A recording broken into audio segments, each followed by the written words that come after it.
So let's start going through these 4 practice problems.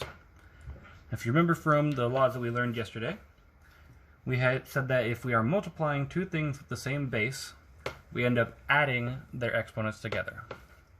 So here we have these 2 things with the same base of x, and that's going to be equal to x with these 2 exponents added together.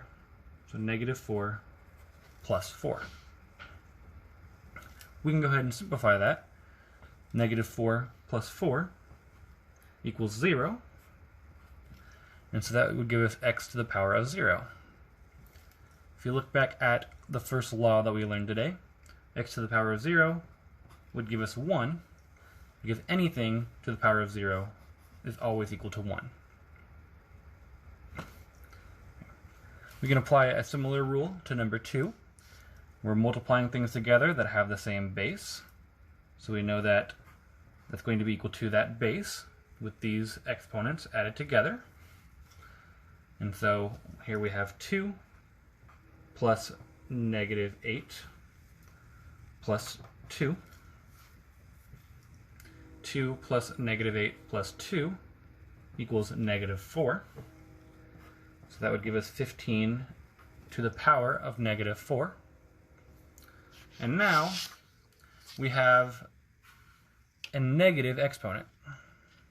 So we're going to use that second law that we've learned today, that if we have a negative exponent, that's actually the same thing as 1 over that base with the exponent in the denominator of that fraction.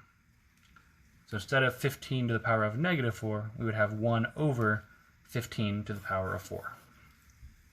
That would be the answer to number 2. Okay. For number 3, we have a fraction here.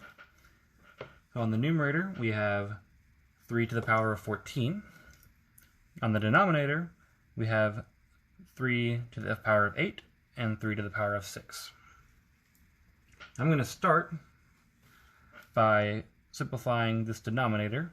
So 3 to the power of 8 and 3 to the power of 6.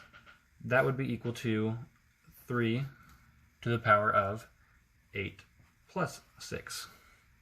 Because again, we're multiplying 2 things together with the same base, and so we're going to add together their exponents. So that would give us 3 to the power of 14 over 3 to the power of 8 plus 6. Okay. 8 plus 6 is equal to 14. And so that would give us 3 to the power of 14 divided by 3 to the power of 14. Again, another rule that we learned yesterday is that when dividing 2 things with the same base, we subtract the exponents. And so with this one, we would get 3 to the power of 14 minus 14. Now 14 minus 14 is 0. That would give us 3 to the power of 0. And once again, anything to the power of 0 is going to be equal to 1. And so that would be the answer to number 3. Our last problem for this practice here, we have x cubed over x to the 7th. And again, we said that when we are dividing 2 things with the same base, we are going to subtract their exponents. And so we have 3 on the top and 7 on the bottom. This will give us x to the power of 3 minus 7.